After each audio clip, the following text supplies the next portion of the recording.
Good, good evening. Welcome to the Locker Room Rant. I'm your host, John V. This is my buddy Nick. How you doing, Nick? What's going on today, bud?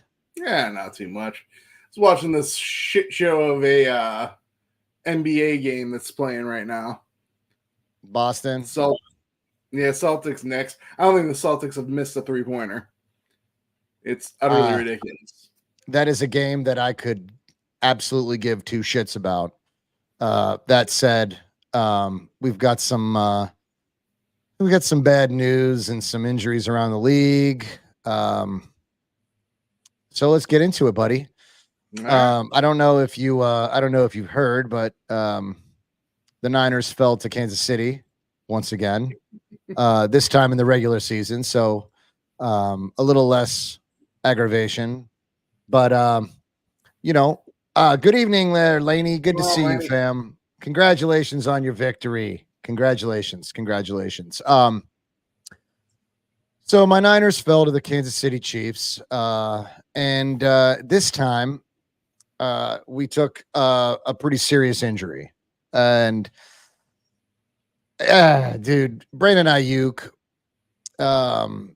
got kind of sandwiched between the safety and the corner and blew out his ACL MCL. That said, he is now out for the remainder of the season, and the Niners are banged up. Okay, we are officially banged up. Pneumonia took Debo by surprise. Ended up in the hospital. Also probably has Tony by surprise too. Why Tony? Why would he be surprised? Tony has Brandon asked, "Where's Tony?" I was like, "Well, he's got a couple germ." Oh, B, what's up, fam? I didn't see you over there. Havoc, what's up, bro, Brad? Stranger, bro. Stranger alert.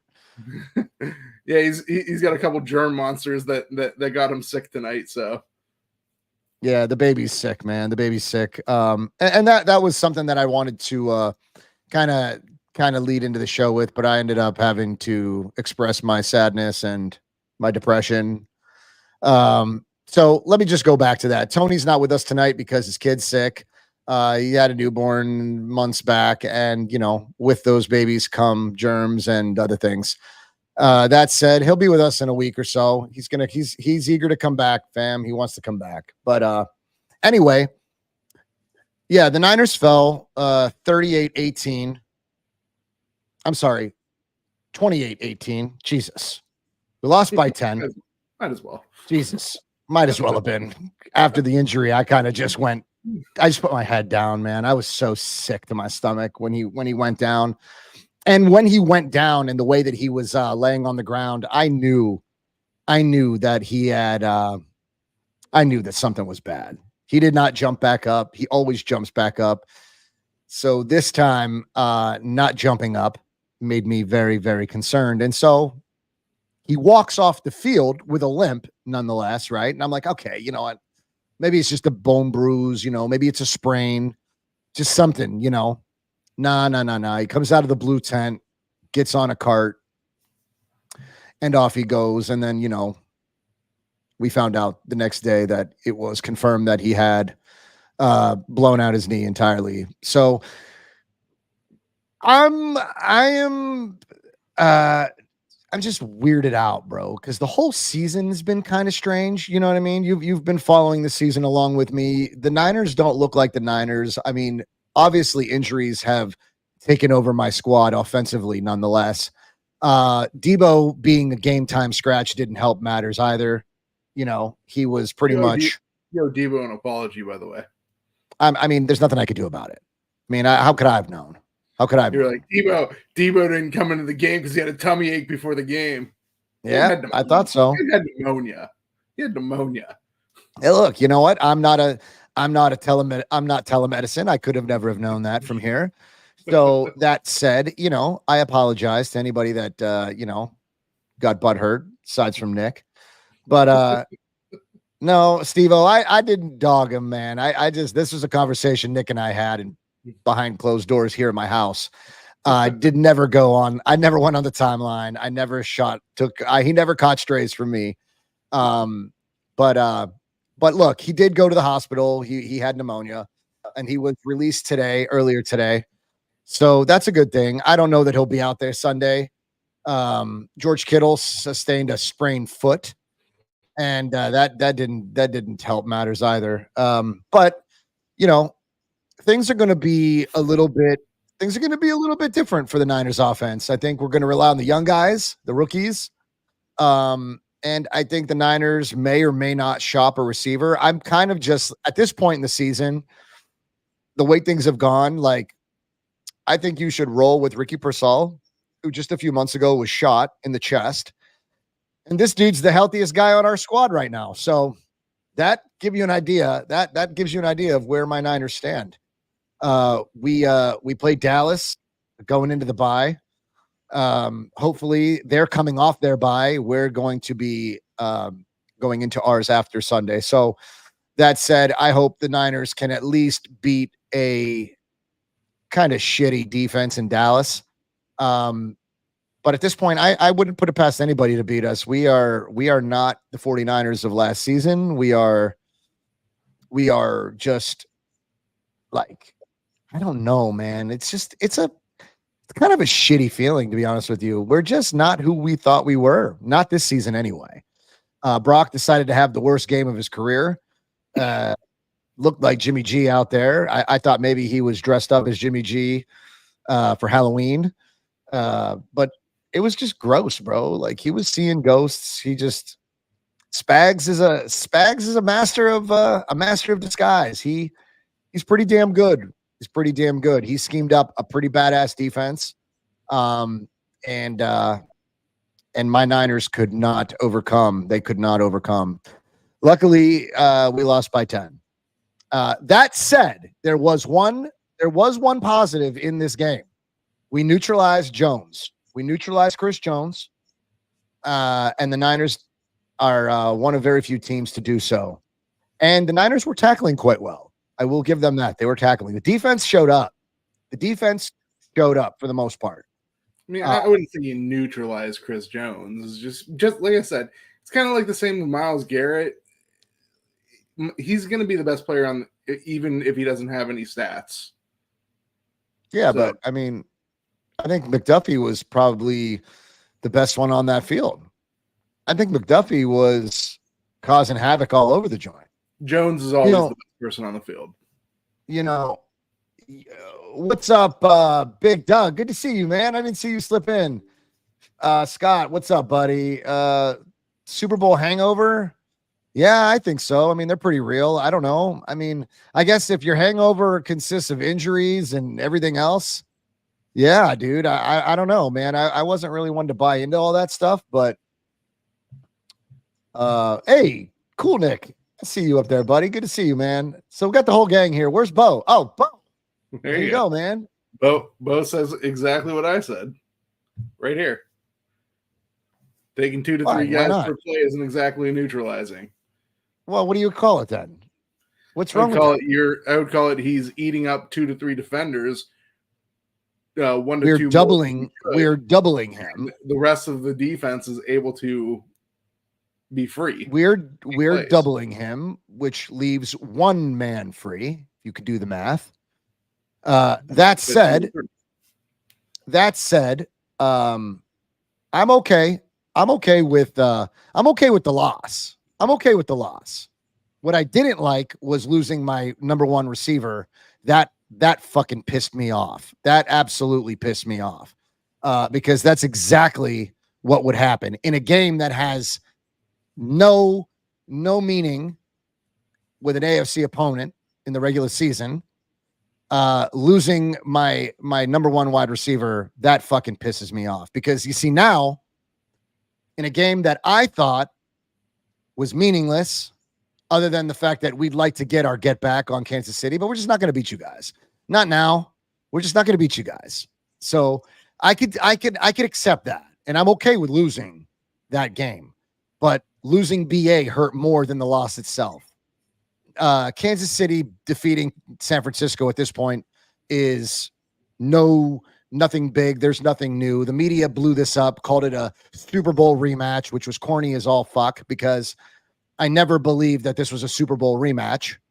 This was a regular season game where we got to have an opportunity to play the Kansas City Chiefs, who beat us in the Super Bowl, and we still lost. But the Niners lose more moving forward because of the loss. Very eloquently put. I mean, it sucks. It sucks. I mean, that said, you guys also lost someone. I don't put a name to that man because he's dog shit to me and I don't care. Who's that? Your garbage quarterback. I don't know. Did he rupture an Achilles or was that, did he rupture his penis? I thought you were talking to the Chiefs Kingdom Live folks. No, I'm talking to you, jackass. You're the only one on the screen. Lord have mercy. Well, you were talking to the Chiefs, and all of a sudden you didn't really explain that you were switching to me. But yeah, we know. Oh no, so I think going into this game, I said I think they lost someone too. Actually, yeah, their cornerback. I think somebody got banged up. Watson. Yeah. Yep. Yeah. Yep. Yeah. So going into this game, I said they needed to keep Deshaun Watson on a short leash. No, I was kind of hoping that you could have give me a little bit of recap on the Niners Chiefs game. From your point of view. Me? Yeah. Nick, again, you're the only other person on the screen, buddy. Yeah. Lord have mercy. So anyways, I didn't get to see the whole game. I watched a little bit of it. The Chiefs have been winning just how they've been winning all season. They didn't necessarily look super explosive. But they did enough to win. The one thing about the 49ers is the 49ers defense just is not what it used to be. And I don't know whether that is just the fact that they're getting older. I don't know if that's just the fact that they have a key piece. I would consider him maybe. It's kind of hard to say whether or not he or Fred Warner is the heart of that team. Fred Warner is obviously a better player, but Dre Greenlaw is kind of the energy on that team. Maybe it's a bigger loss than I anticipated it would be, but the 49ers defense has been pedestrian this year. They really haven't been they've been above average, but they're just above average. And they're not a defense that, when I say just above average, they're in the top 16 defenses. Are those Nick stats or are those official stats? Those are Nick stats. Okay. I'm just going by what I see. You've had a chance to close many games out this year, and your defense has failed to do so. Special teams have cost us dearly. Yeah. I like I said, special teams never loses you a game. Special teams lost us the Cardinals game, and they had a great deal. They had a great deal of loses you a game. I'll give you an example of how special teams loses you a game. Special teams loses you a game when the Browns played the Chiefs that one year in the opening game, and Jamie Gillum just literally drops a punt, drops the snap. That's how special teams can lose you a game. But special teams doesn't lose you a game by giving up a couple big runs, a couple big kickoff returns or something like that. Your defense should be able to handle that. They didn't lose you the game. They could be a contributing factor, sure, but you can never really blame the special teams. Thanks, Steve-O. Nick's stats are trash. Nonetheless, special teams had a great deal to do with the losses that we've sustained this season. I wouldn't put everything on them, but they contributed a great deal. You guys should have won the Rams game. Your defense let the Rams score a bunch of points. Yeah. You should have won this. You should have been more competitive. Okay, but again, when you say defense, I want you to be specific about that, because specifically it was our secondary. Yeah, it's too easy to pass Isaac Yiadom, trash. It's too easy to pass on you guys. I mean, Campbell, the linebacker, Trash. Yeah, you've also been losing games late too. That's the thing. You've had games practically won. Like the Rams game, you had practically won. I turned off that game because I thought it was over. And sure enough, I looked at the score later on, and the Rams pulled it out. You shouldn't have given up 28 points to the Chiefs this week, but it happened. I mean, I love Kareem Hunt, but you made Kareem Hunt look completely awesome this week. Again, you see, this is the thing about you and not watching football. He has been playing very well since they brought him in. He's been good. So it wasn't just San Francisco that made Kareem Hunt look extravagant. He has played very well as a Chief. That said, the defense, the offensive line versus Kansas City was actually they played so much better than I thought they would. Mm-hmm. And Brock still was out there throwing ducks. Brock didn't have the best game. No, Brock had a terrible game. This game has, first of all, let me reach out to these fucking San Francisco fans. You know, when your quarterback struggles, okay, you suddenly turn the fucking tables and think to yourselves, you know what? This guy's not worth $50 million next year.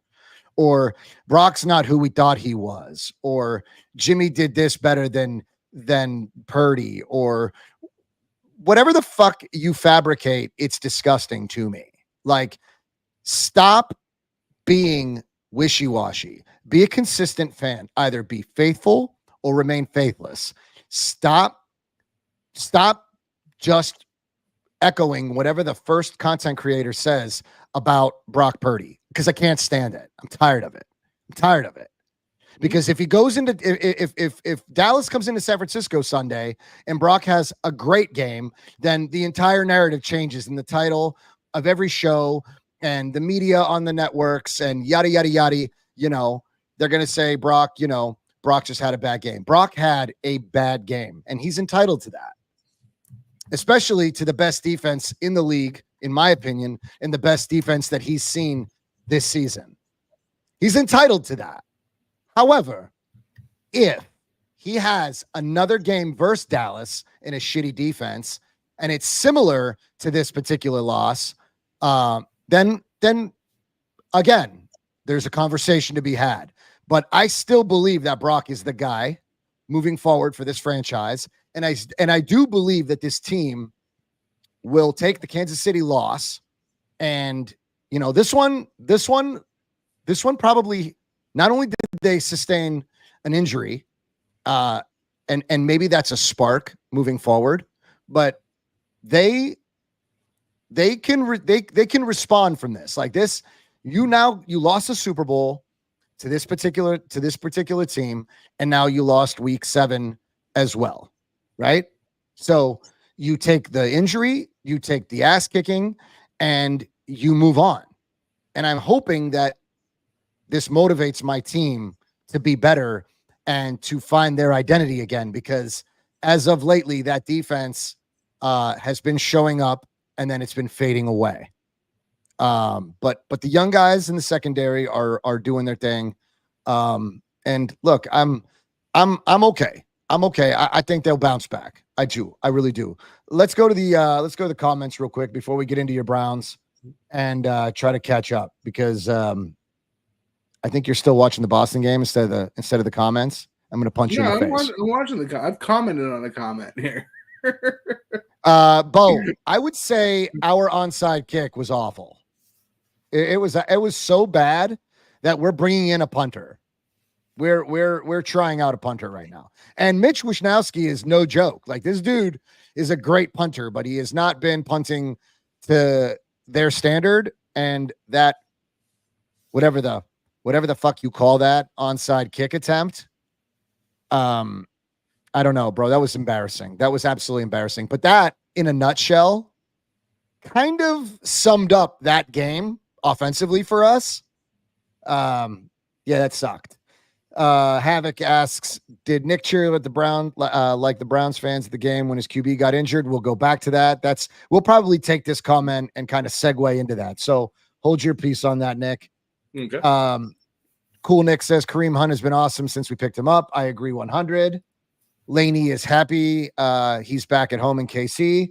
I'm kind of disappointed because I was beating the table for him, but I'm happy for you guys anyway. Steve-O says, I was always at 45 mil BA. I had it 18 to 20 after the season went up to 25 mil. Yeah, I mean, those numbers, Steve-O, I was in there with you on the BA situation. On Brock, the market says the market is what it says you are. So again, that whole conversation about that, let's just, myself, I'm going to wait till next season and I'm just going to try to, keep my shit together and get on with this season and take each week little by little, because I know a lot of fans are already looking to the playoffs and the Super Bowl. And last year I didn't even do that shit. Last year I was still living my life and my fandom 1 week at a time. And that's exactly what I'm going to do now, because the team needs to figure it out. What does Havoc say? Purdy is good, but only 35 mil max a season. Good. That's probably too low. One thing about Purdy is, like, the 49ers fans have a history of doing this in my eyes. If somebody gets a little bit of success, they're instantly the greatest players on earth. I think Purdy is very good. How much? Wait, whoa. What?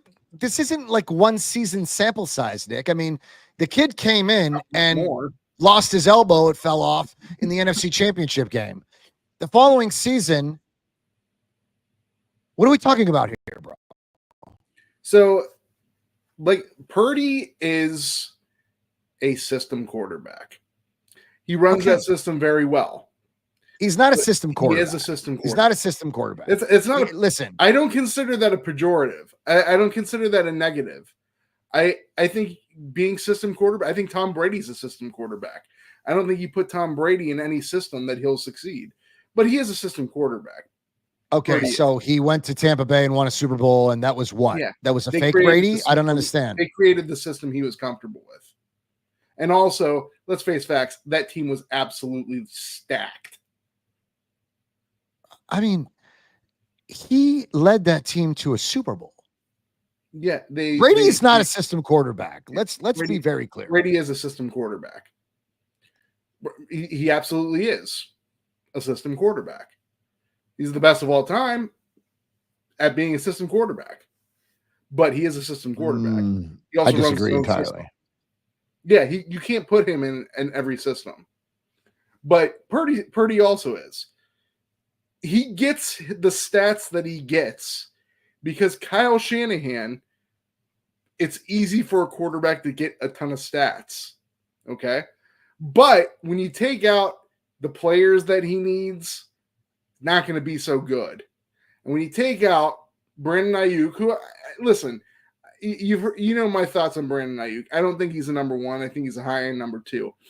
But he still is the best receiver on that team by far.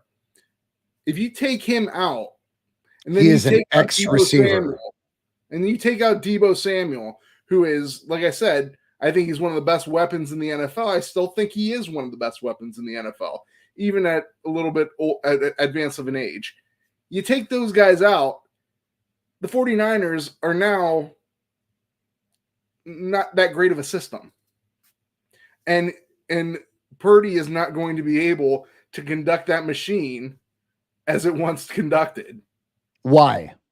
Because he relies on his skilled players. He's one of those guys. He's not a guy that's going to make your team better. He's just a guy that's going to man the ship. So those guys don't rely on him. They don't have a responsibility to him. BA dropping that ball, BA dropping that pass that was beautifully thrown. I mean, beautifully thrown.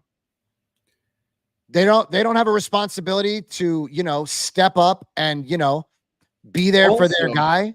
Also, No, another answer thing- me. I also, want you to answer that. I am answering you. Because Another the thing guys that is- he's left with, Nick, he doesn't have reps with those guys through the installs each week. You another understand thing- that, right?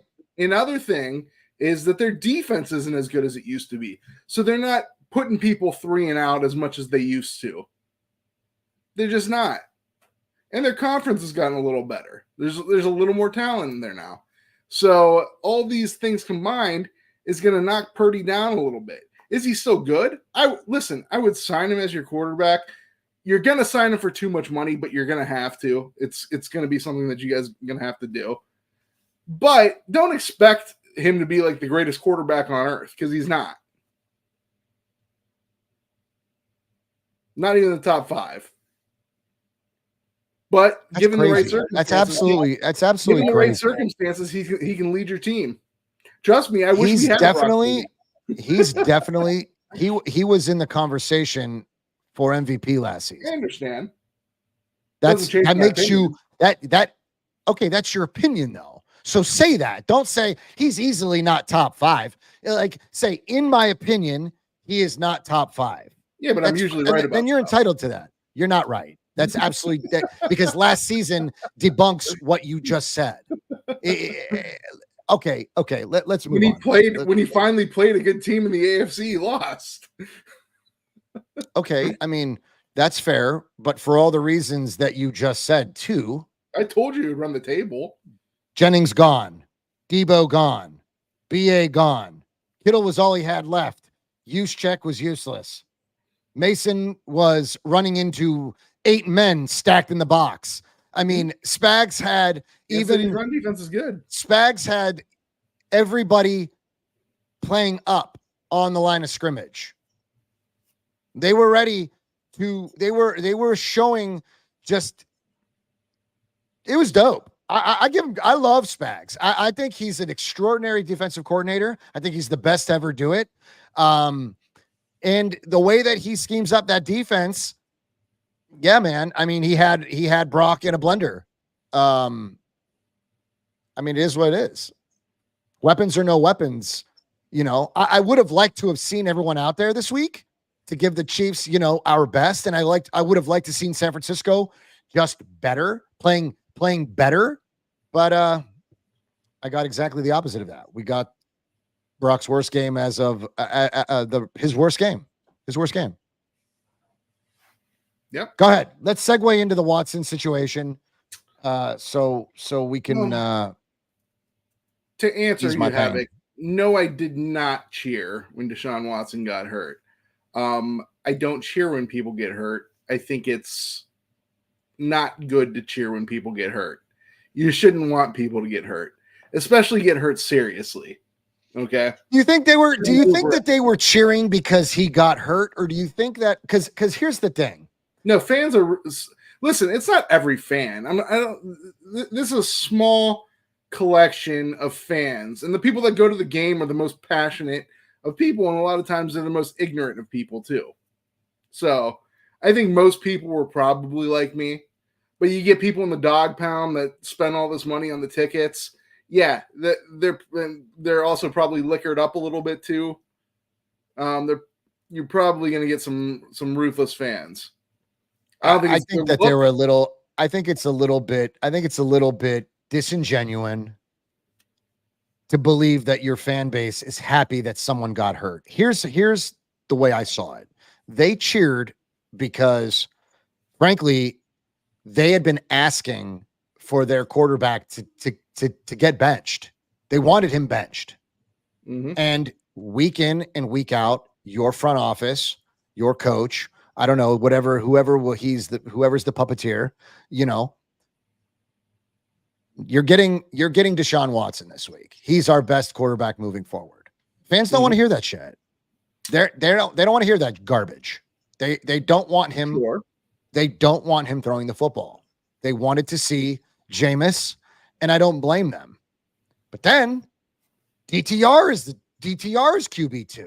Yeah, you know, spend all this money to bring in Watson, send Flacco packing to name DTR QB2. I don't understand. I'm completely I was blown away by that.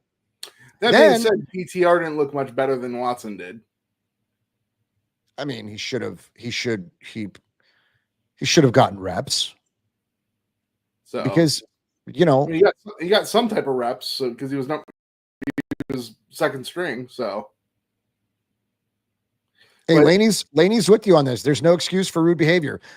Yeah. I'm not excusing their behavior, but I'm not shocked. And I honestly believe that the Browns fans, Laney, were probably not coming from such a malicious place. no, those fans definitely were.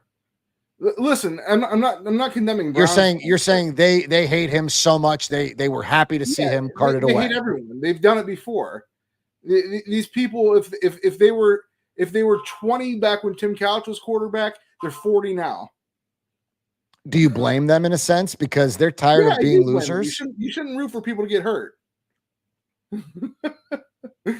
Nick, If you want rooting bench for is one someone thing. to get hurt and rooting for someone after they get hurt is entirely different. No, they're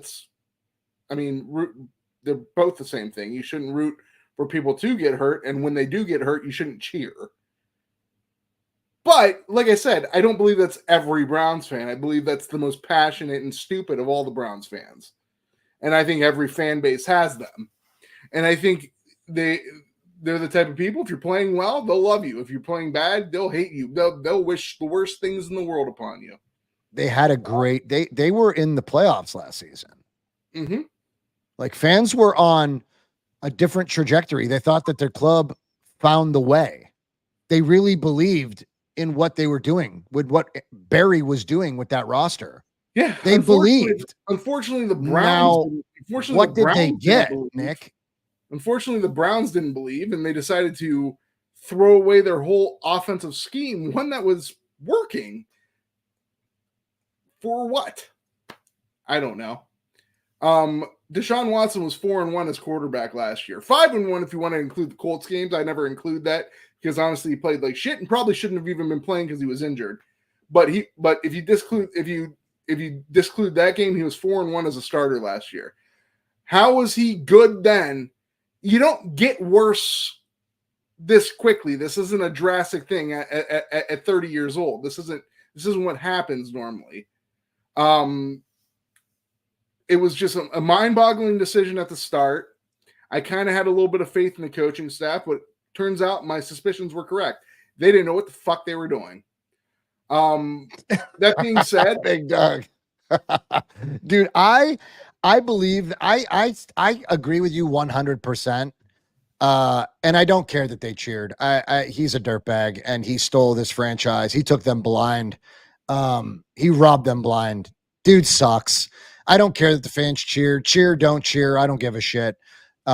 Because this organization had no problem dishing him out there to the fans for the next 17 weeks if they could. They just didn't give a shit. I'm sorry, for the next 10 weeks. And they didn't give a shit. They absolutely didn't give a shit if the fans had 10 more weeks of that garbage quarterbacking. They didn't give a shit. My thing is the quarterbacking, because like I said, DTR didn't look good either. Now, right, DTR didn't look good because DTR hasn't been playing since week 6 of last season. I will say this. Let's be honest here, bro. I will say this. Watson's trash. I will say this. Jameis did look good when he came in. I mean, it wasn't completely garbage time either.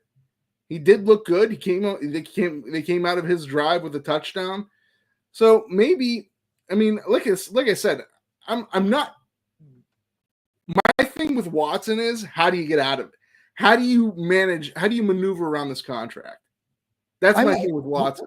We discussed this, Nick. We discussed this, and here's the thing: you made your bed. Okay, that's not a solution. You made your bed is not a solution. I mean, look, when you selfishly, when you were, let's just cut it. Let's say for what it is. Become a better. I cheated on my wife. How do I become a better person? You made your bed. No, what I'm saying is you Yeah, I just have a have to gambling you have to problem. suffer the I consequences. have a gambling problem. How do I get better? How do I get out of this? How do I No, get out of no. this I mean, debt? You make your bed. No, give the guys give us a solution. no, you If just he's suffer the in trauma now- consequences. I'm telling you, you just suffer the consequences. That's it. Okay, but there I mean, are better ways to get around. Yeah, but there are better ways to get around it. What? Than just What are you suffering going to the do? consequences. Teach him how to be a quarterback again? I mean, I don't know. I don't understand what you want from me. I say that the Maybe- Browns suffer their consequences. You sit maybe him on run the the fucking system- bench. You bring maybe in run a Bailey Zappi, system that and he's now Bailey comfortable Zappi is running. going to be the quarterback, and you're going to shop Winston, who became a televangelist post Achilles injury. That was hilarious. We still have Winston. We still have DTR. We didn't sign Zappy to be the quarterback of the future. You definitely signed Zappy to compete with, I'm assuming, DTR. I mean, he can compete. And you're going to move Winston. I mean, he can compete as much as he wants. I don't think Winston offers any trade value right now, John.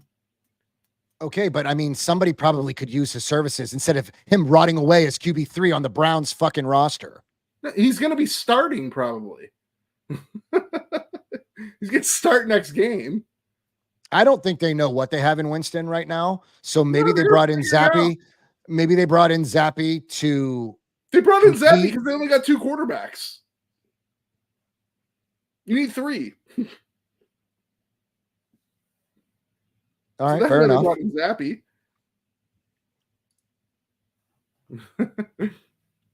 Havoc, that is probably the most important question that the Browns front office cannot answer.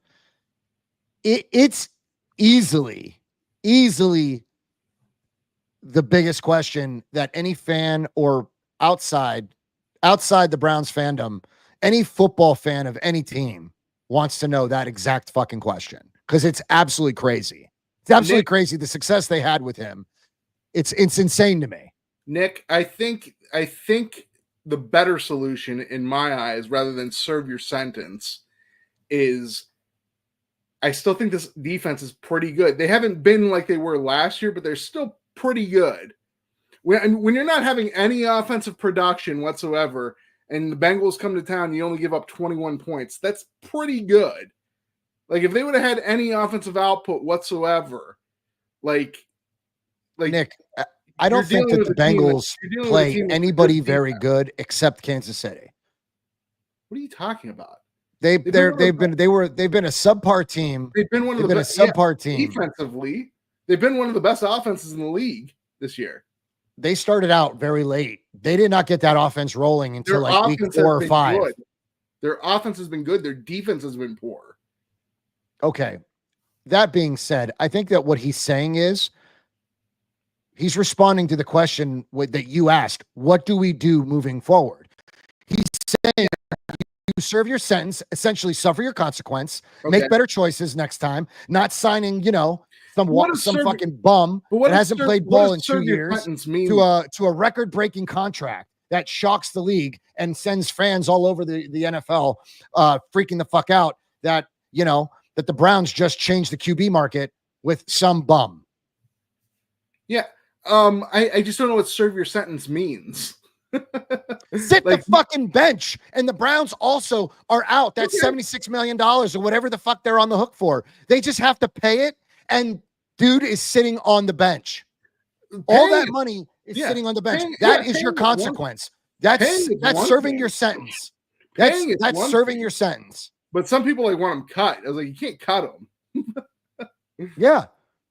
You can't cut him, but you can suck because you have now crippled your team. You have now crippled the team. Now we actually do have, I've never heard of this. I didn't know this existed, but we actually have cap insurance on Deshaun Watson. So I think it was making like 14 million this year. We get to roll that into next year. So as far as the cap insurance, I don't know what it covers. I know it does cover injuries. But I don't know. Thank God they had cap insurance. If you're going to sign somebody to that stupid contract, fully guaranteed, It's as dumb as an organization as I've always thought they were. That was probably the smartest thing they've done outside of bringing Flacco into their organization to save the day. Well, Havoc, the only reason I ask what serve your sentence means is because some people were doing stupid things like trade Myles Garrett and trade Denzel Ward and trade JOK and like blow up the entire team, which is dumb, which is stupid. Why? Like, those guys still have like 4 or 5 years of great football left in them. But who says that they want to be a Brown through it? If they want to trade, they can ask for one. Fair. But until they do, that's don't fair. trade them. That's fair. I think that's fair. That's all I wanted to say. It's fair until they ask. But understand that when you think that the offense should stay put, there are others in this conversation that think maybe these guys don't want to be here anymore. Now, Havoc, I will say this. That offense borderline needs completely blown up. I will say at receiver, maybe, you got a lot of young talent there. I wouldn't necessarily blow it. I wouldn't necessarily blow that room up, but there's some people that can go. Elijah Moore, you can get the fuck out. Like, you're not doing anything. You haven't done anything since you've been there. I could borderline want to see him go. They sell suck insurance. No, I'm saying it means your team sucks for the next 3-4 years and you start over. That's kind of suffering the consequence. You don't have to suck, though. I mean, you don't. But you might. It's a possibility, though. The Browns have been getting through this with Deshaun Watson for 2 years now. You don't have to suck. Your defense can continue to get better. They need to do something majorly with this offensive line. Because this offensive line is ridiculous. It's ridiculously bad. I will give Deshaun Jones a little bit of a pass because he was hurt in the offseason, and he's a big guy, a really big guy, and that while that size was positive last year, when you're trying to rehab from a season-ending leg injury, that's not a good thing. So I don't think he's at his top potential. But honestly, Wyatt Teller hasn't really played great for the last couple of years. Ethan Posick, he had one good year and hasn't had really great play ever since. Tell these folks what position these guys play, because so Wyatt Teller teams are going to be coming for depth at those positions. Wyatt Teller's your right guard. Jack Conklin, Jack Conklin, he has been a stabilizing force since he's come back, but he hasn't been playing like out of his mind. He's our veteran right tackle. Ethan Posick's our center. He played really good a couple years ago. Hasn't really played, and honestly, he's injury prone as shit too. Joel Bitonio, listen, we love him in Cleveland. He's a borderline Hall of Famer. Guards don't always get in, but if a guard does get in, maybe he's capable of that, but he's old and he has a bad back, and I don't think he's necessarily physically capable of it anymore. The only way he wins is on mental ability. And Jed Wills, see you later, bud. You suck. You've somehow gotten worse every year since your rookie year. Somehow. I don't know how that's possible, but you have. So just about every position on that line needs replaced. And that line is expensive. We pay a lot for that line. We gave Wyatt Teller a huge contract. We gave Jack Conklin a huge contract when he signed it. We gave Ethan Posick a very big contract for a center when he signed it. We gave Joel Bitonio, we obviously gave Joel Bitonio whatever he wanted, and Jed Wills was like the 10th pick of the draft. So he gets a lot of money. We pay a lot for that line, and the production that we're getting out of it's absolutely putrid. Which also leads me to believe our offensive line coach is he needs fired 3 weeks ago. Because what he's done with the pieces on this offensive line has been absolutely horrible. Horrible. So get rid of almost the entire line. Keep Jones and Zinter, our last year's offensive line pick. Keep Jones and Zinter, get rid of them all. All right. Keep Njoku. keep Njoku, keep Chubb, keep Tillman. And Njoku has been just literally, he's been banged up and he has not been producing nearly. Awesome last game. Okay, last game. I mean, he's been hurt the whole season, John. I don't know what you want from him. All right, it's fair. It's fair. I think that honestly, I think that Njoku will show up with better quarterback play. I think we'll see more from him as the quarterback play gets better in Cleveland. When Njoku's on the field, he's one of the best players. So keep Chubb, keep Zinter, keep Jones, keep Njoku. Why? Why keep Chubb? Why keep Chubb? Because Chubb is the heart of this team. Okay, that demands value. So if teams come looking for Nick Chubb, then the Browns have to look down at the shit show they've created and think to themselves, we have to recoup picks, Nick. We have to recoup picks. We got enough picks. We don't need any more picks. Oh, you've got first round picks? Yeah, we do. How many? We have one first round pick. I thought you guys gave up picks to the Texans. All that's reset. You're good. Yeah, that's all done. We got a first round pick now. Okay. Yeah. So how many would you give up? Three for Watson? Yeah, we gave up 3 for Watson. It was that year's pick and then last year and the year before. That might have actually been. I think about my Niners giving up 3 picks. And in that time, we still made it to the NFC Championship. Yeah. Super Bowl. Holy shit. You guys took our place. What do you mean? We're the worst for giving up 3 firsts. Yeah. Jesus. That feels kind of good. Yeah, I mean, it was a worse trade because of the cap concerns. Otherwise, it would have been just as bad. That's a good point, Steve-O. That's a good point. Barkley was not the all I'm saying is Barkley had one good season with the Giants. Nick has had many good seasons with the Browns. Nick losing Bill Callahan as line coach has been much bigger drop off. I mean, I was worried about it. But in my head, I was thinking, there had to have been somebody left over from the Callahan regime that knew what the hell they were doing. But apparently no one watched Bill Callahan work. So apparently no one really listened to what he had to say. So, I mean, it is what it is. Bill Callahan was apparently a huge loss because Bill Callahan could get a guy off the street, could get 5 guys off the street and have them play better than they're playing currently. I don't know what it is, but yeah, I mean, Callahan apparently was a bigger loss than everyone had expected. I had an inkling it might be, but I was hopeful. Callahan and I was hopeful Barry and Stefanski knew what the hell they were doing with their hires, but apparently they had no effing clue. Steve-O, how do you feel now about that? In hindsight, feels pretty good to have dodged that bullet, right? Anyway, look, Nick, I have a question for you. And we discussed this a little bit on the last show, but I really want you to be honest with me. And I want you to keep your heart out of it. Okay. And that's the Browns being sellers and buyers at the trade deadline.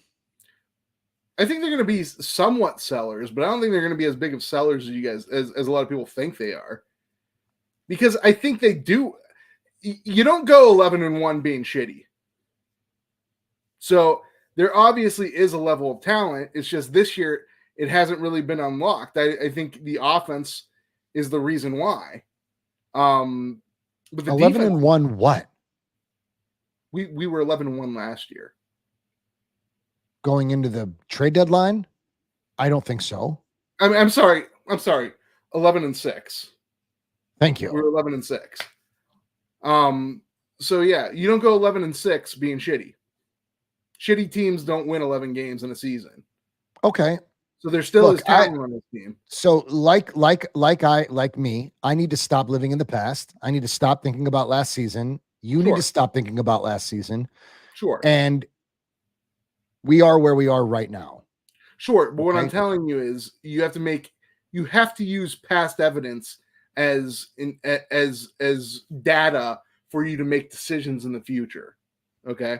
I'm not when you say I'm not living in last year, I'm not happy. I was happy last year. I'm not happy this year. Fair, Okay. fair. But you fair. still need to use last year's data in the decisions that you're going to make going on. So so the defense, you like the defense. There might be a couple things on the defense that you don't like. All right. Quentin Jefferson sucks. You might need a little more linebacker help than what you got in replacing Taki and Walker. Apparently, what's his face? Bush sucks. Okay. Apparently, Diabate is nothing more than a rotational piece at linebacker. Can't be your starter. Okay.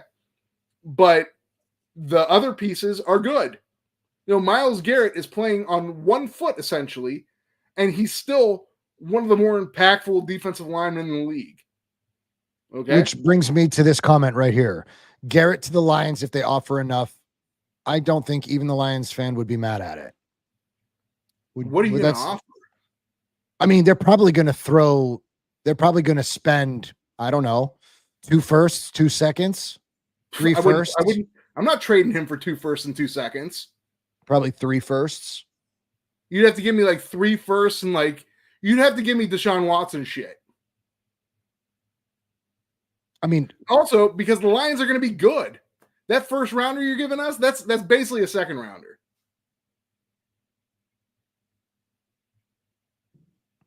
So I'm not impressed with your 2 first rounders.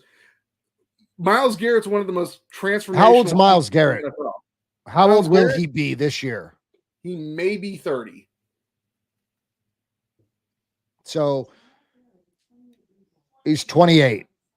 Okay, he's 28. He still has 6 quality years of football left in him, more than likely. I'm just saying, if a team comes knocking with 3 first-round picks, there's a chance that the Browns might have to start their rebuild with that. I agree. I agree with Havoc on that. You don't get Myles Garrett on trees. They don't come on trees. Okay, Nick, people are not going to disagree with what you're going to get with a first rounder, especially the 30. You're especially anywhere from the 28th to 32nd pick of that first round. Yes, but you do need to kickstart that rebuild. I don't think you do. I don't think you do. And you definitely don't do it on the place where you're strong at, which is your defense. You don't rob from Peter to pay for Paul's mistakes. Yeah, sure you can. Get rid of players on your offense. Get rid of players in your offensive line before the rest of the league realizes how shitty they are. Maybe you can get some value for them. Maybe you get some 2nd round picks. Maybe you get some 3rd round picks. Maybe you can get all this stuff for them. But what you can't do is you can't trade your really good players. You can't trade your JOKs. You can't trade your Denzel Wards. You can't trade your Myles Garretts. You can't trade your. I thought it was a little rich, but you know what? I wanted to see what Nick would say. And Nick couldn't agree. Here's the thing: if the Browns were to move Garrett, Nick's world would cave. He would lose it. You just don't absolutely lose it. Good teams don't lose it. Good teams don't give away Hall of Fame players in their prime. The Browns are not scratching the surface as a good team. They're not a good team. They're just not a good offense.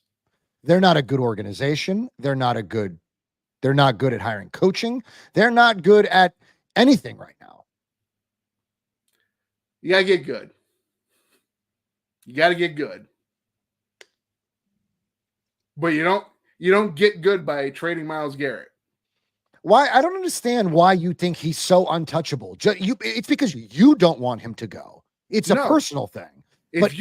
From a business standpoint, if you took a poll, it's everybody's emotions first. No, period. if you took a poll, I'm guessing that would be a 90 percentile that people would say don't trade Myles Garrett for anything.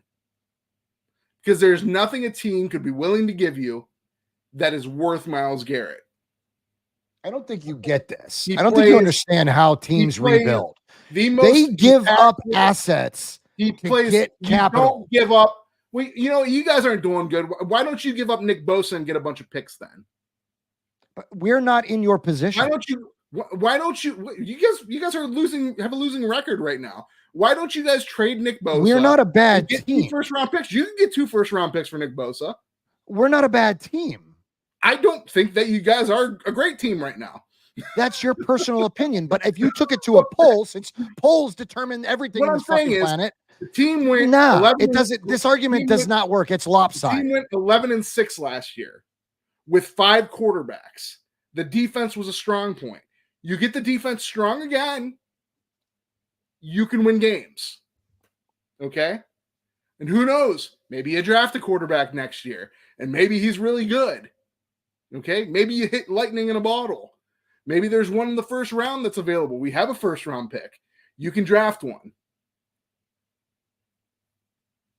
These Nick, things are all doable.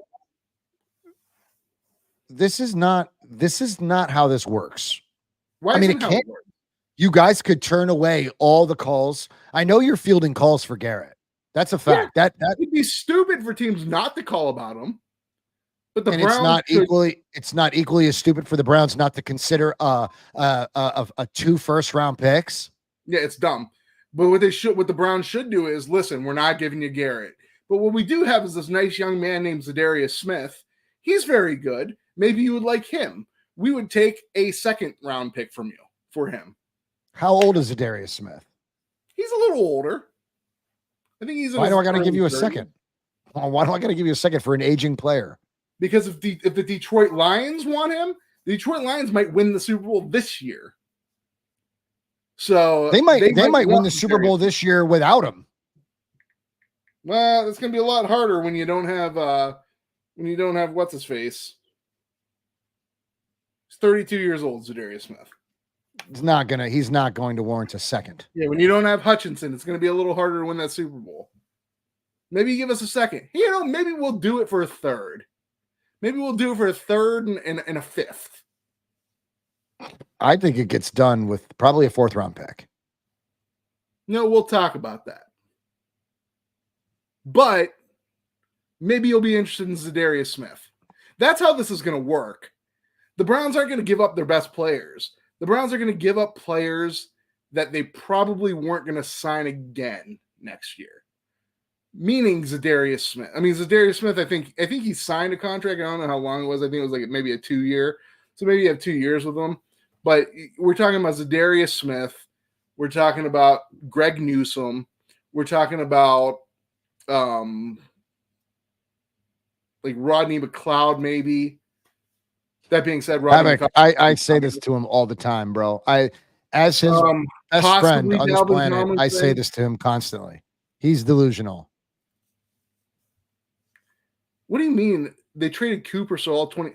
You realize we weren't going to sign Cooper again next year. You realize Cooper wasn't going to be on the team next year.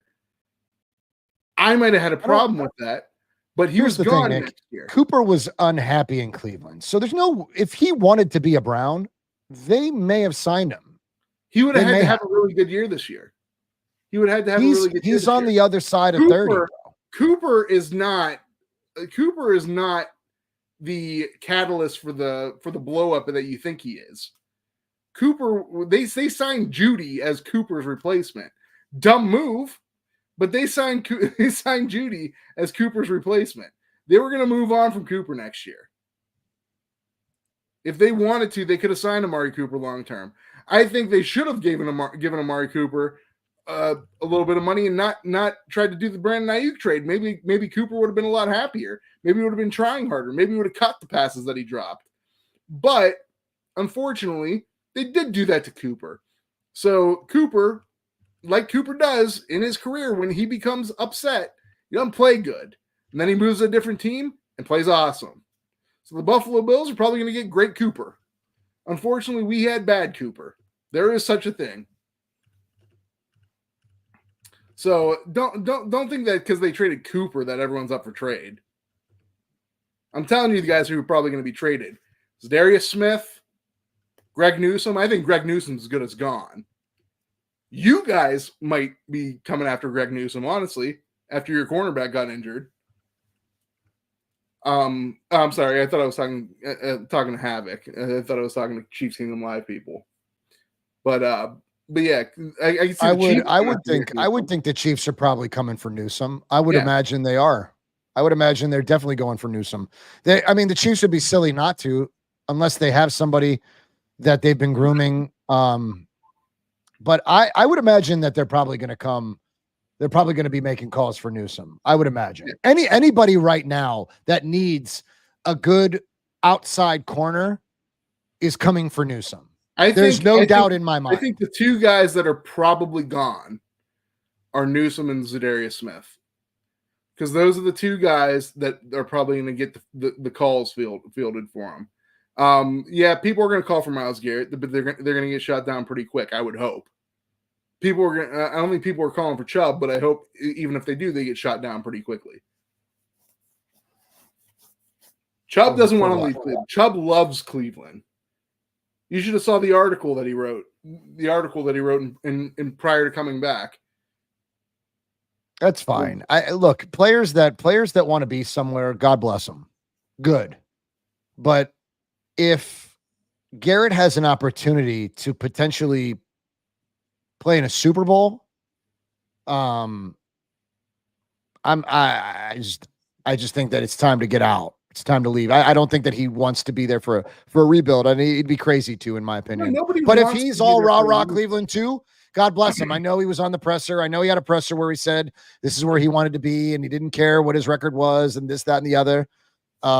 That's fine. Whatever. Here's the thing: nobody wants to be on, especially when you get to that age where you're starting to you're basically at your peak, and you're starting to see the other side. No one wants to be on a rebuild. No one wants to go out there and you're going to lose. That's what I'm a big Damian Lillard fan. Damian Lillard loved Portland, didn't want to leave Portland. But when it became apparent that Portland was just tanking every year, and they basically said, listen, we're going to tank, he had to get out. Myles Garrett isn't going to stand for a rebuild. That's why you can't rebuild. You have to do kind of like a mini rebuild. Where you get what you can for the players that you can get. No one is safe in Cleveland, but have some value. You understand that, right? Draft smarter. What's that? No one is safe in Cleveland. Stefanski's probably gone. Definitely safe people. I think that Schwartz is the only guarantee. I think there are a handful of people who are safe. I think Schwartz is the only guarantee to have a job. They may clean out that front office. Barry might be gone. I wouldn't say Schwartz is a guarantee. First of all, you don't know Schwartz and Stefanski's relationship. Maybe they have a really good relationship. Maybe Schwartz will only coach for the Browns if Stefanski's the coach and if Barry's the coach. If Barry's the GM. So he might be gone. Also, a new coach comes in. Maybe they don't want Schwartz. You might think that's what crazy. I'm trying to say is maybe Garrett doesn't want to be there for all those shenanigans. It's just too much. Garrett's you said it yourself. No one's going to. You said Garrett will not stand for a rebuild. Yeah, and Cleveland, I'm sorry, but Cleveland is heading in that direction. If your plan is to blow the team up, if your plan is to absolutely blow the team up, Myles Garrett's not going to stand for that. That's it. Maybe even Nick Chubb won't stand for that. As much as he loves the city of Cleveland, he doesn't want to go out and get his ass kicked every time he touches the ball. He doesn't want to go out and know he's going to lose. Nobody wants that. Fortunately for them, like I said, they have a good enough defense where they can get this shit done. Zadarius Smith goes out, we still have Obo Okoronkwo. Okay, we still have Isaiah McGuire's played fine this year. Okay, we still have those guys, so we don't need to blow the entire thing up. A lot of shit on the offense has to change.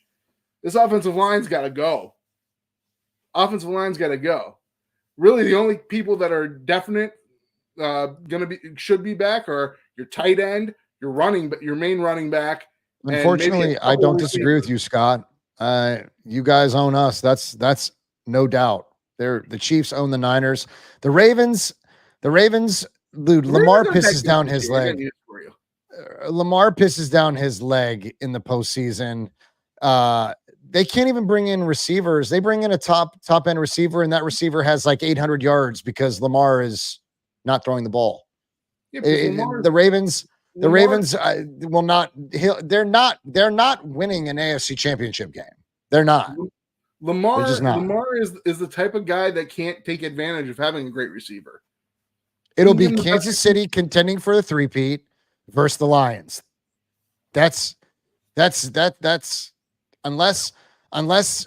if Minnesota gets what's his name from the Rams,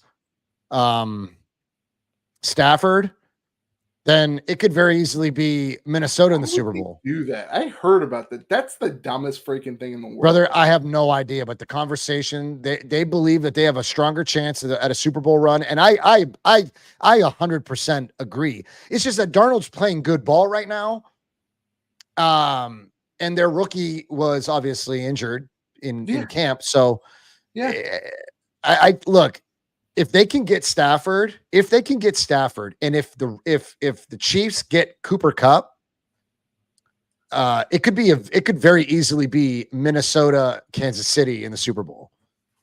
But if the Lions get Garrett, I would believe that if the Lions get Garrett, it's the Lions Chiefs Super Bowl. I don't understand why the Vikings would ever trade for Matt Stafford. They literally, did they lose yet? I don't think they've lost yet. Who? The Vikings. Yeah, they did. They lost last week? Yep. Okay. You have one loss on the season. Chill the fuck out. Your team's doing well.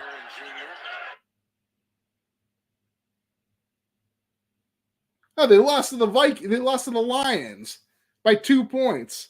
Chill out. You're doing well. I think that they believe that if they get Stafford, they're a stronger contender. That's dumb.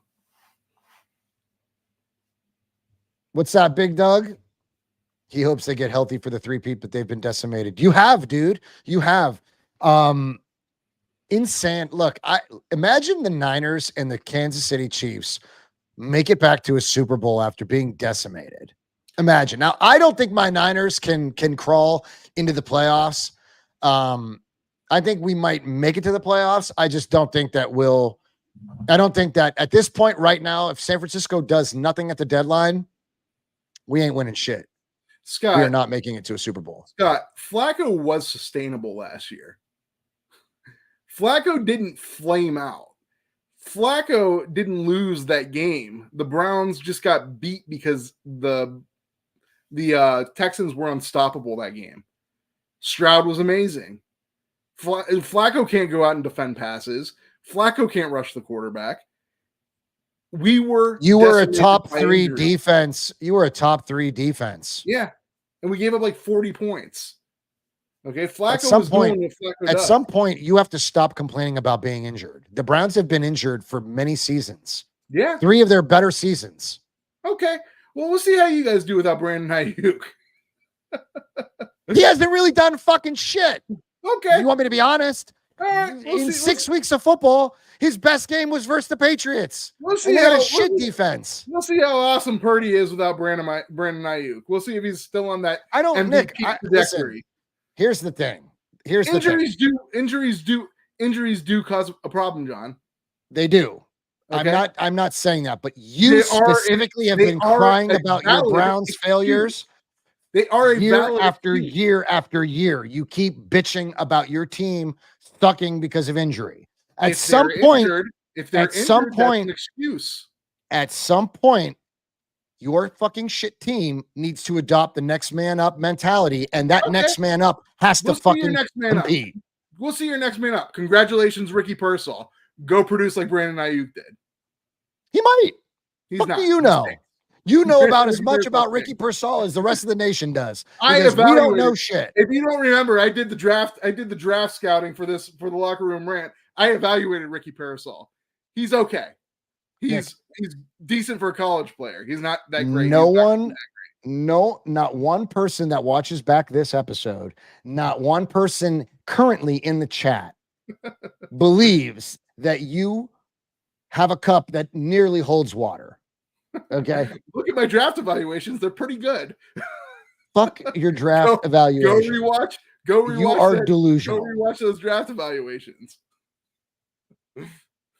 You'll get a lot of good info on that. But yeah, no, injuries are an excuse, John. They are a valid excuse. Not really. Not Yes, entirely. Yes, not they are. entirely. No.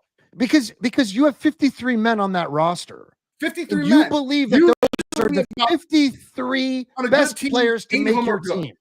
8 of them are good usually. 8 of them are really good. The rest of them are just guys usually.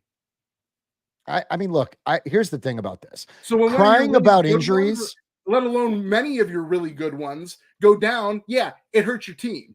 You're not crying about injuries, Nick, it's a shitty excuse. If you cry about them, then you're a fool. But to not acknowledge that they're a reason why your team loses or wins, yeah, that's foolish to not acknowledge. If you have a good defense, if you have a good, we kicked the shit out of the Houston Texans when we played them the first time. Want to know why? Because they didn't have CJ Stroud and they didn't have Will Anderson. Okay. That's why I'm not talking about the quarterback's position. I'm talking about when you don't have a guard and you don't have a right tackle or you don't have a left guard or my center's hurt. Next man up. There is no John. Next man up. You say that all the time. The one year when your team got injured, you guys stunk. What? Because you were injured. The 2020 season? The 2020 season? Yes. Nick, you remember that season?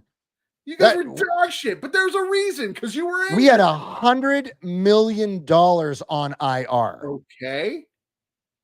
That means that we had all of our star players, most of our star players were out. Okay. I'm not talking. Your injuries have come at the guard position, left tackle. We had more than you did last year. We broke your record. Okay. Yeah, dude, you're right. You're right. I can't with you because ultimately you will always like. The Browns eventually are going to have an offensive scheme and an offensive play caller that get them out of the division. You need to win your fucking division and you need to move on, dude. You need to move on.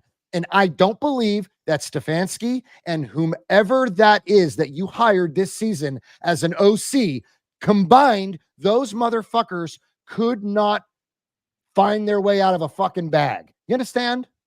Laney, trust me on this.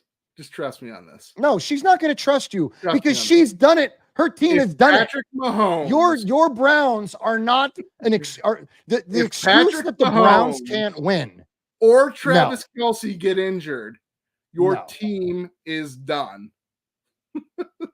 There is no next man up after that. Yeah, but the problem with your team is that you did not lose your quarterback. If Chris Jones gets injured, I got news for you. Your season is over. Your season ended in the playoffs because of a guy that they brought in, not because of your starter. No. Nick, I know you can hear me. Gets injured. Your season is over.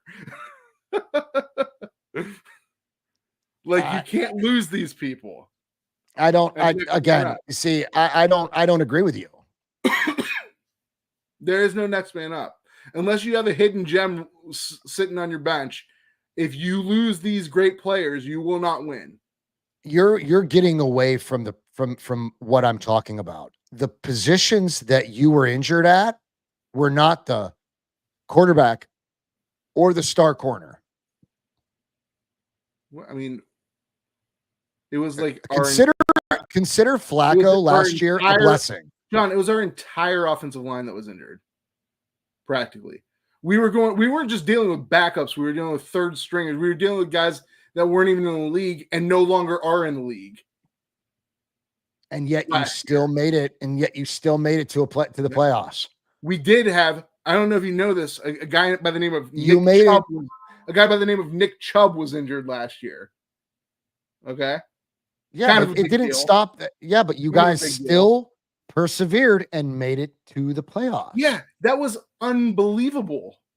That's No, why it's I not. wasn't It's disappointed in unbelievable last for season. you because That you was don't know what it is to unbelievable. win. No That's one why it's ever has unbelievable. done that. No one ever has done that. The Baltimore Ravens one year limped into the playoffs because the rest of the divisions, the rest of the conference sucked that year. But they just limped into the playoffs. Okay, but nobody has ever in that conference, that AFC conference last year, in the AFC North division last year, did any of that caliber did what the Browns did last year. Unfortunately, it didn't carry over to this year. Unfortunately, last year probably hurt this year, to be honest, because we had so many season-ending injuries that our team couldn't even get together in the offseason. So That's interesting, Steve-O. Very interesting. That's very interesting. Kind of crazy, but it's interesting. it would be ridiculous. Move up in the first round to draft JJ McCarthy. That would have been the dumbest. That would have been borderline dumber than the Trey Lance trade. Look, the Trey Lance trade was completely overshadowed by the Browns signing Deshaun Watson to a $230 million guaranteed Deshaun contract. Watson, there was an argument that was a good deal because Deshaun Watson, the last an argument in your sleep. The last time people had seen him, he was an all-pro caliber quarterback. Trey Lance was a guy who didn't play for a whole year in Division I AA for North Dakota State, unproven. I'm a havoc. Okay. Yes, it ended up being a worse consequence because in addition to giving up the draft picks, you also had to pay Deshaun Watson. So that in hindsight, it's worse. But no, it was dumber to do the Trey Lance trade. You guys got lucky with Brock. Yeah, we did. Listen. I was a Trey Lance believer, and I drank the Kool-Aid, and I have a bunch of jerseys that I have to figure out what to do with.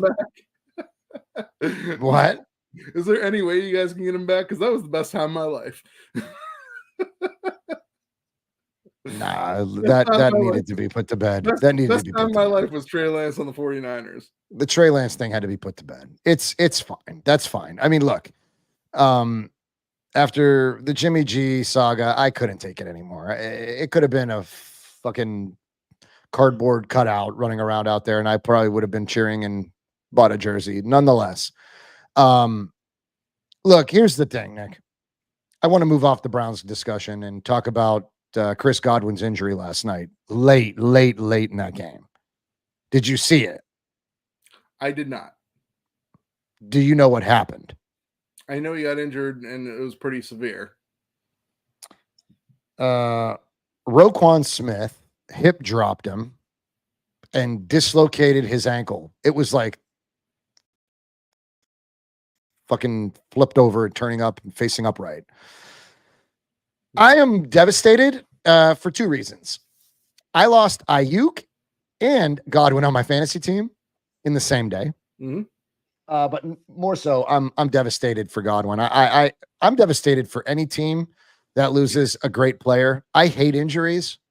I don't wish them upon anybody, not even the teams that I despise the most in the league. I love, first of all, I want to compete with my best opponents at full health.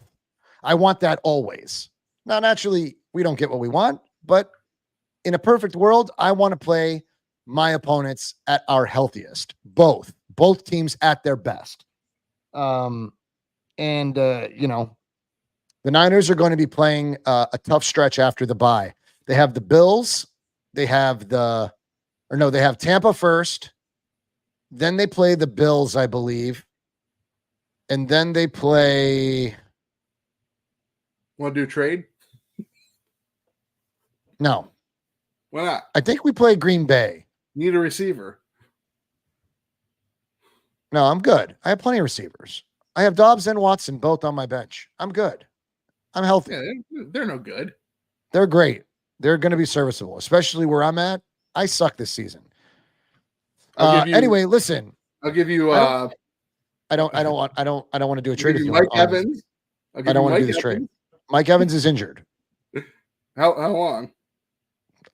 Long enough that you didn't know it, and I'm not dumb enough to take it. So no, I saw you had a thing on his a little tag on there. 3 games. I'll trade you Cooper Kupp. Thanks, Laney. I appreciate that, Laney. As much as I love our rivalry, I hate when we take injuries. I can't stand it. I didn't wish the Watson injury or any injury for that matter on you guys. And I never dreamt to lose Brandon Ayuk that game either. I just, honest to God, I was completely content losing that game and walking away healthy. That's all. Honestly, if I could have it back, I would still take the loss and walk away healthy. I despise that shit. It always feels like my team takes a devastating injury at the most inconvenient times. Look at you guys with Pacheco and how you guys have fared in the run game, which ultimately, again, Kareem Hunt has been very, very good. So you want to know why? Because Kareem Hunt's better than Pacheco. First of all, I was a big Pacheco fan coming out of the draft. And Scott and Bo and Nick as my witness, I was pounding the table for Pacheco when they were kind of like, I don't know what we're going to get out of this guy. I was like, he's going to be fucking awesome. Pacheco's just a guy. Kareem Hunt's better than him. Didn't stop them from winning a Super Bowl. So sorry, buddy. Pacheco's not all that important. They could put Joe Schmo back there. Yeah, he was very much important. He was very much important to their victory, bro. He was very much important to their road to the Super Bowl. Like, you're saying these fucking things that are driving me absolutely bananas. He just had to be somewhat adequate. Okay, fucking Super Bowl adequate. That's what we'll say. We'll say Super Bowl adequate. Yeah, because you make no sense. Pacheco's not that great. I've told you this repeatedly. No one wants to listen to me. You put any guy back there, any guy worth a damn, and they produce just as good as Pacheco. Kareem Hunt he's a Super Bowl champion? Yeah. So is a lot of people that played on Kansas City lately. Karma is a bitch. It really is. I hope Nick stubs his toe after the show. I already had my gout.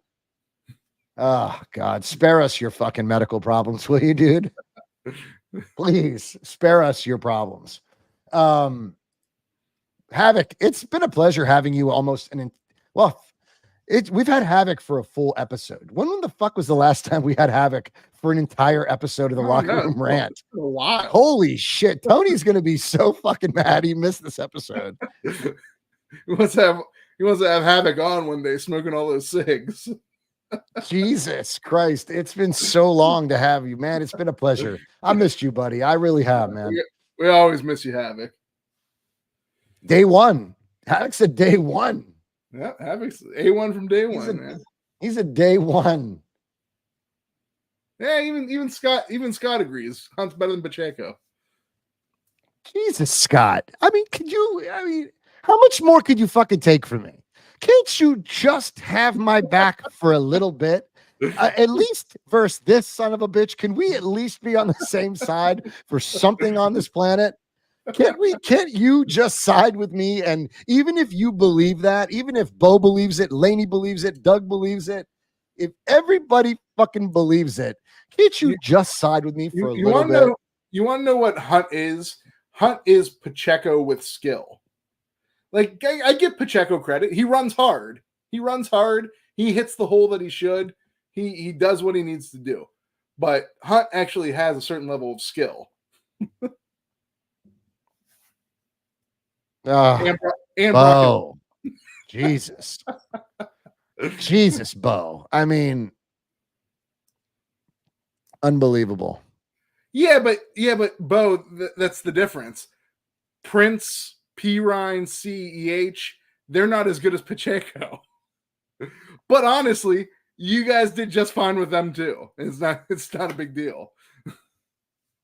I mean, I'm dying on the hill. I'm taking Pacheco over Hunt. Hunt is merely just a band-aid right now. There's no way that Pacheco loses his job to Hunt when he comes back. No. No. They're going to be a dual. They're going to be a dual running back tandem. I mean, they will. About them, they kind of play similar. Like I said, Hunt's Pacheco is skill. They both run similar. They both run hard and violently. It's just that Hunt has a little more skill in his arsenal. That's it. But I mean, Pacheco's not going to be the guy anymore. Hunt's That's bullshit. I can't believe that happened. I can't. Does the rest of Chiefs Kingdom believe that? Is that going to be a poll on the next Kingdom Live pod?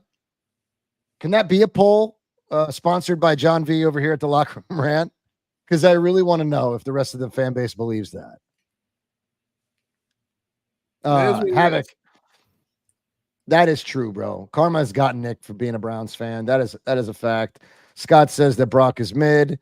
Scott, that is not fair, and I disagree. Thank you very much. Look, I really want to know what the rest of the kingdom thinks. I want to know if they believe that Pacheco is in fact second little brother to Kareem Hunt now. I really need to know that.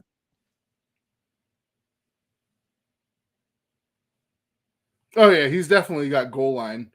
He's definitely got goal line duties when Pacheco's back. Yes. I just hope that wasn't skewed by Hunt's past. I hope the fan base wasn't being a bunch of I hope they didn't let their conscience get the best of them on that vote.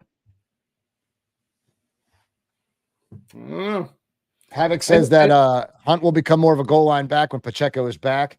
That would make the most sense in my mind. At least that's how I would see it too, Havoc. But you never know.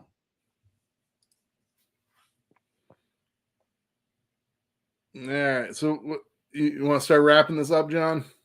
Yeah, it's fair. We can. We've been here for an hour 27. Give me your final thoughts. Wait, first of all, do you have anything else around the league that you want to discuss? Not really.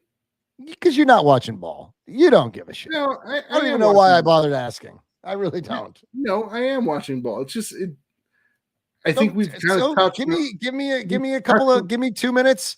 Give me 2 minutes on the Bills acquiring your boy and how you thought he did that game. Well, we even touched on that. We touched on it last week. Honestly, like I told you, Amari Cooper's the Bills are probably going to get a good Amari Cooper because he's coming onto the team. It's a fresh new start.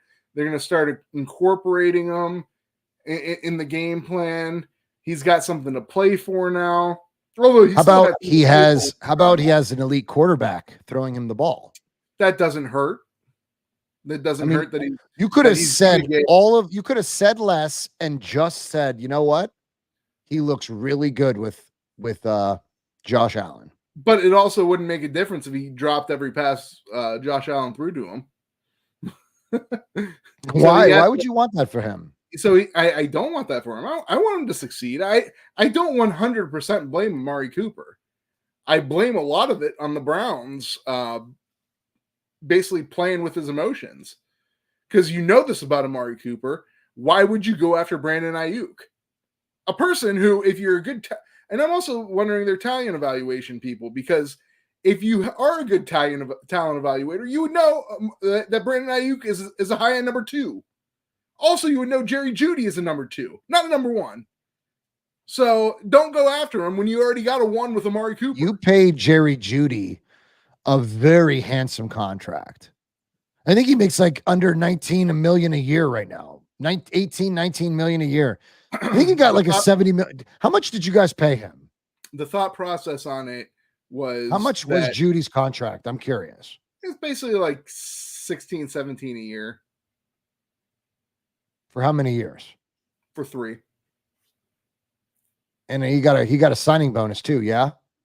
I think I would automatically assume that he got some type of signing bonus. Typically, those contracts don't go without a signing bonus.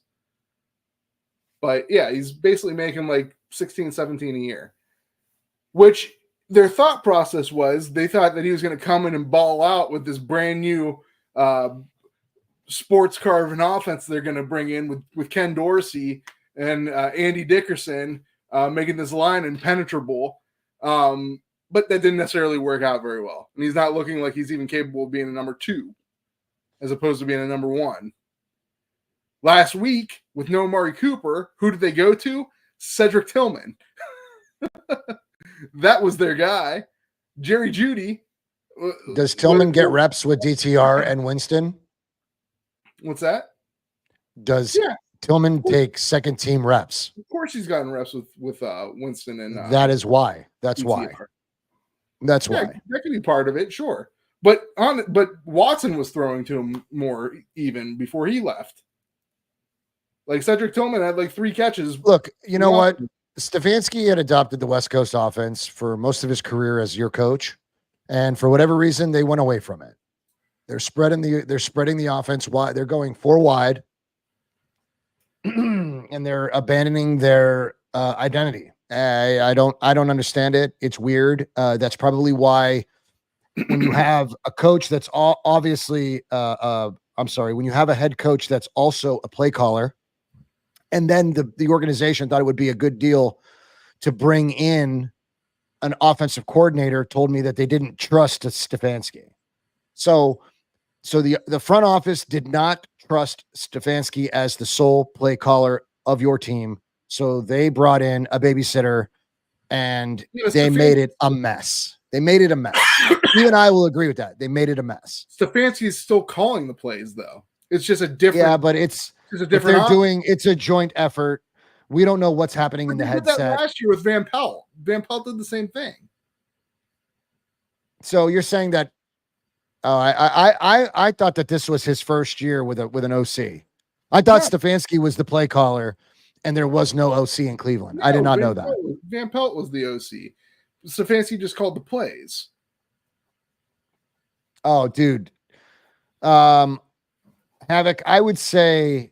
Did Erickson get fired yet? No, I don't think so. Nobody's been fired yet except Saleh. He's definitely the one that's going first. I would imagine who? Erickson? Yeah. Isn't that the coach for the Jaguars? No, that's Peterson. Peterson. I don't know why I thought his name was Erickson. Peterson. He's the first one to go. For sure. Yeah, if the who the hell did the Jags play this week? Who the hell did they play this week? I don't know. I could look.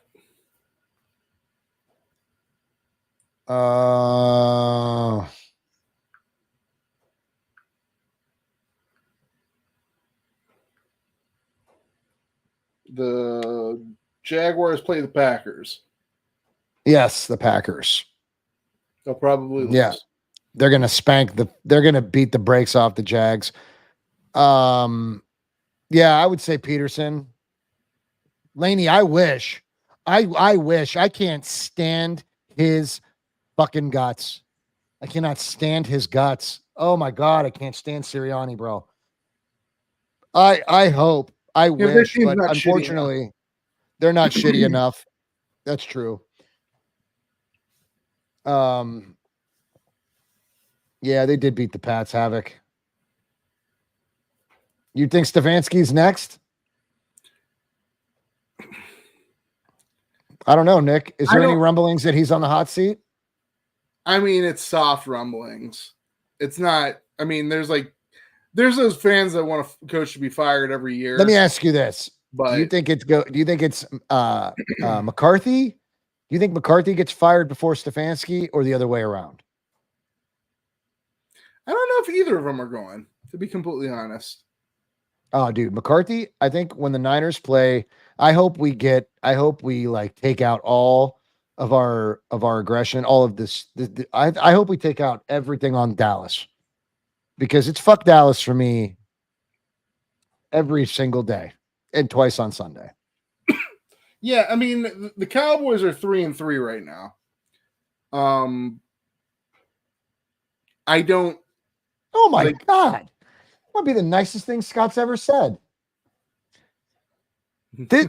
This might be the nicest thing that Scott has ever said. Holy Scott, you've shit. never been here. You've never What been, are you talking you've about? Never been here. You don't think the Chiefs were ever ass? They might have been ass, but they've never been here. This is Oh, they've been there, bro. No. The Chiefs have been there, bro. My God. Most of the time, for the majority of my life, till Patrick Mahomes got there, the Chiefs were kind of like always this perennially 8-8 team. They were somewhere around that marker, 8-8. Maybe sometimes you got 9-7. Maybe sometimes you got 10-6. Sometimes you might have been like 6 and No. They were bad. They were bad before that. You're talking about when they had who was their running back? They had great years of Priest Holmes at running back. Holmes. They had some years in the late 80s, early 90s that were good. They had that one year with Joe Montana. Laney, he fights with his own he fights with fans. He fights with fans. This guy, who Sirianni, is a tool bag dude. I like. Yes, he is trash. Havoc says he listens to an ESPN show that interacts on YouTube. They met the Eagles head coach at the combine. They said he's a definition of tool bag and extremely unprofessional. Dude is dirt. Yeah. Laney, we should definitely get can we get a wellness check on Scott? That was the nicest thing he's ever said to me. Thank you, Scott. I appreciate that. I do wish your team the best, man. If you guys can pull off a three-peat, God bless you, man. I don't want to see anybody in NFC win, so be great to see you guys pull this off. I might have a fever. Might have to check myself out after that, but you know, it is it's been a long night. It's been a long week. But nonetheless, hey, I wish all your teams the best. Everybody that watches, and anybody that watches this back, I wish all your teams the best and a healthy season moving forward. The Chiefs are officially the Niners' daddy. We are not going to beat the Chiefs in my lifetime, I think. I'm really down, man. You got me down. That's if I shit the bed in the next few seasons. And after the last Super Bowl loss, I almost came close. Jesus Christ, I had all kinds of problems. My God, that season took my entire life force and shipped it to fucking Fallujah. But anyway, look, Bo, I heard you were looking for a shaman for the ayahuasca retreat. I found one in Peru, and I plan on attending. Don't do it. It makes you really shitty at football. Well, it's a good thing. You're a shitty quarterback. I plan on donating my Achilles to CMC, and then I'm going to go to Peru for an ayahuasca retreat, and I'm going to see the future. And I'll let you know if the Chiefs three-peat. In fact, I'll know. I'll know before you do. That said, any final thoughts, Nick? Like any that don't have anything to do with the Cleveland Browns. I'm tired of talking about those motherfuckers. I was just gonna say go Jameis. The televangelist. Yep. I wish we had his I wish we had his interview. Can we dig it up? I gotta tell you, I hated Jameis Winston before the Browns got him. I absolutely love the guy now.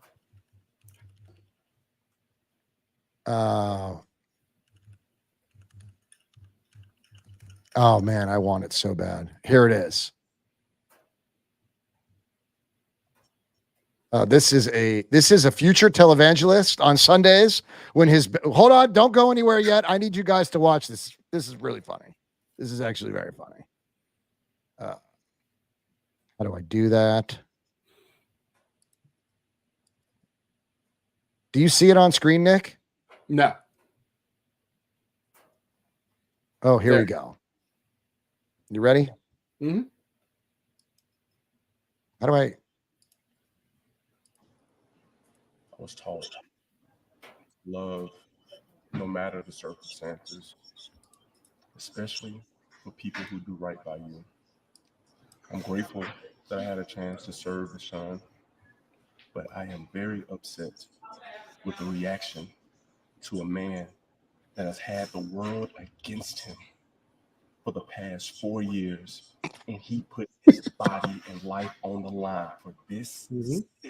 The drama. Every single day, regardless. I agree with him. Says everything he said's right. Of what you thought should happen with him, he committed every single day that I've been here to be the best that he can be for this team.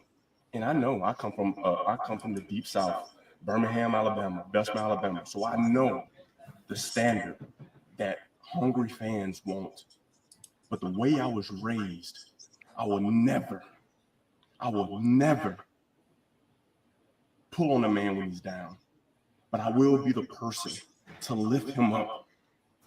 And that all of us have unique experiences. All of us have circumstances, conditions, and facts. This is a future every single televangelist. Do you understand that? Being a man of increase. I go to that church. Being a man that wants the best out of everybody.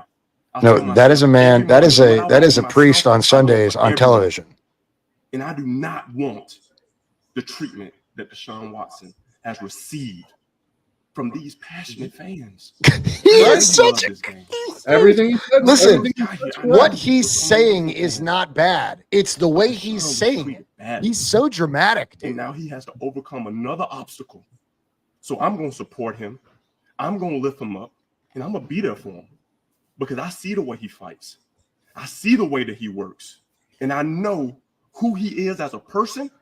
And I can't do it anymore. That dude is so dramatic, but I do love them. He's a good dude. I like him. I like him a lot. George, what's up, buddy? George. Good to see you, cuz. But all things considered, man, I will watch. I'll watch tomorrow, Scott. I'll be there, buddy. You know I will. I'm not ashamed. I'm brokenhearted for the loss of my receiver, but I'm not ashamed. Bo says he'll come with. He's not afraid of a good time. Oh man, Bo, let's do this. Let's go on the ayahuasca retreat. We can go live from the retreat. Maybe we don't look like complete and utter ass. We could do this. This would be fantastic. Either way, with or without you, I'm doing this. You guys think I'm kidding. I am not kidding. I am definitely going to do this. That said, Nick and I are going to we're going to end the show. We've been here an hour 43 and I'm tired. I have no final thoughts. Oh no, you know what I do? Fuck Dallas. Later, fam. We'll see you guys next week. Hopefully Tony will be here. Nonetheless, we appreciate you guys. We appreciate your support. Thank you for everyone that tuned in. And for those that watch it back later from the Locker Room Rant. Peace.